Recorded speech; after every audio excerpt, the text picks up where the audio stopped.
Travis of American Horrorplex.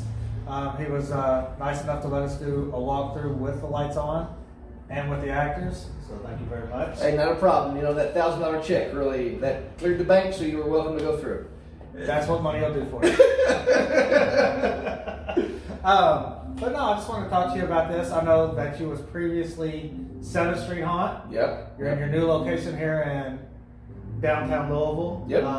Portland, if that helps you find the place easier. Right. So what got you into haunts? Okay, so some of you who know me have heard this story a million times, but I love telling it. When I was 14 years old, old man, slick back hair, bottle thick glasses, and at that time he had teeth. He come up to me wanting to buy a pack of GT1 full flavored 100s. This was that long ago. And I don't have a clue what you're talking about. Right. I assume cigarettes. Right. Okay. And he goes, you're a big old boy. Have you ever wanted to work at a haunted house? Sure, I'll work at a haunted house. I'm 14 years old. I'll try and make some money. I was working at a gas station, by the way. He didn't just come up to a child with cigarettes. I was going to ask that question. But, so I go out for my interview at 31 Ways to Terror out in Henryville, Indiana. It was an old farmhouse, had 5 separate attractions, and that's where I got my start. And for years I worked with Phil Granger at Fright Night Productions. And the last place we worked at was Psychomania, Theater of Terror. There are some fans in the room of that. Yes, that's why I started and where we met. Right. And February 28th, 2012, it burned to the ground. And the old man didn't have a lick of insurance. And so, you know, we saved what we could. And then there's a whole other story about that. We don't need to get into that. But, so that's how I got started. And I guess, you want me to tell them how the haunt started? How I became a haunt owner?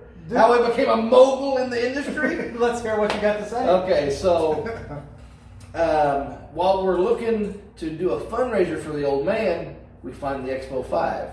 And Jerry Wilkerson and Sammy Parker said, we've always wanted a haunted house here. Well, a couple of phone calls later, and I tell my mom, you better wear the best thing you've got. We're going down and signing a deal.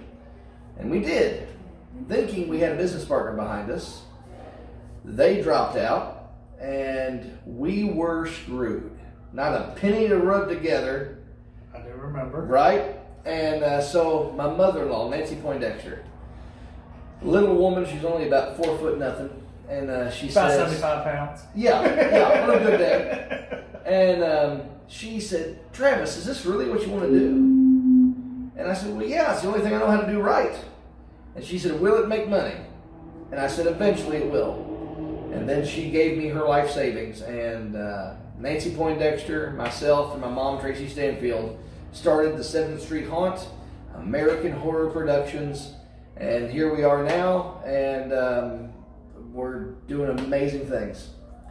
Now, I know at 7th Street Haunt you was talking about working with Sammy, and that was their property. Is this yours? Would you be leasing it? So right now, my business partner, Richard Teachout, is one of the property owners. And since he is my business partner, we get one of the buildings and are able to run the American Horrorplex in a 13,000 square foot building. Well, let me just tell you. I was there. I've known Travis from before this haunt. I was there for hours making panels. Lots and lots of panels. The night of 1,000 panels. And let me just say, you have come so far, and this haunt is head and shoulders over anything that, like, this year was amazing. Like, you've done a great job. Your actors, actresses, they've all done a great job. Y'all will be able to watch the videos. Hopefully you all enjoy the haunt as well. Do you want to tell them what your theme is? Well, first I want to touch on something that you said. You said I did an amazing job. You know I didn't.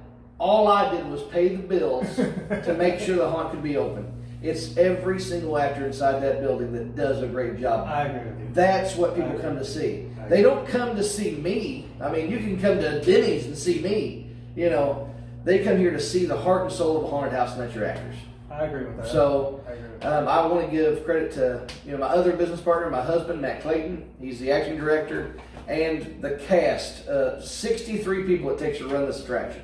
So, so the theme is, and there's a little bit of history behind it. Right after World War II, there was a thing that the government had called Operation Paperclip, where they went over and got some of the German scientists and said, look, we're going to make sure that you have no charges filed against you in any war crimes if you come and work for the American government and continue your experiments. Okay. Well, at this facility in 1946, the Bracken-hart Institute was opened. And frankly, that's what you're walking through, is their institute. Something that had no boundaries. The government said, do what you want to do, and there will be no repercussions. Unfortunately, in 1966, they had to cover up something really bad.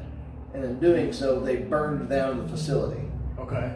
So as you go through the charred remains of the Bracken-hart Institute, you'll see some of those experiments gone wild. You'll see the evil doctors, the mental patients.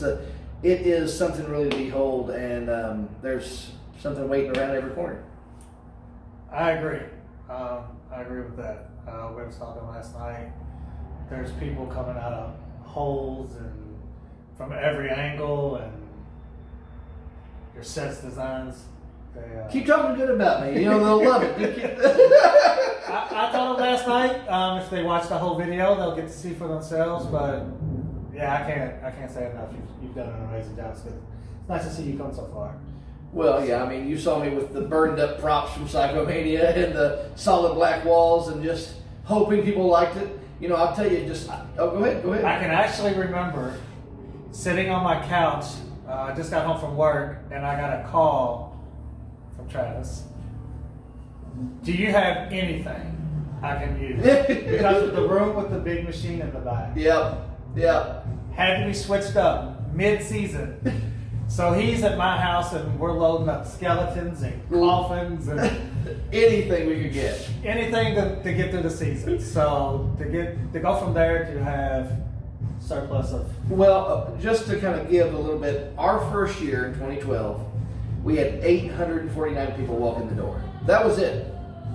Sounds like a lot. It does. It does sound like a lot. Last Saturday we did 717. In one day. In one night, 6 hours. So when you look at that, and I am in no means. If there are real haunt fans out there, of some of the big guys. Fear Fair, The Darkness, Netherworld, some of these huge. Right. I will never become that person because of, frankly, our market. The Louisville market can only withstand so many haunts and so many guests. Right. But I do feel like I am starting to finally get my mark in the industry one way or another. And I've always been the guy that they all like and they hang out with, and Travis will help you out anyway. And that's just the way I am, and I think that's what's got me so far. Karma. Yep. Karma. Treat other people well. Well, my grandpa, he always told everybody, be as good to somebody as you can. I agree with that. So. Well, Travis, thank you for taking time out of your day. I know you're busy. You got a big event going on out there. No, I get paid by the hour, so it's fine. We can keep going if you want. Where you going to Denny's like you was talking earlier? Right. I'm hungry. I haven't eaten today. But thank you guys for watching. Hopefully you liked the video. Give us a thumbs up and click subscribe. Thank you.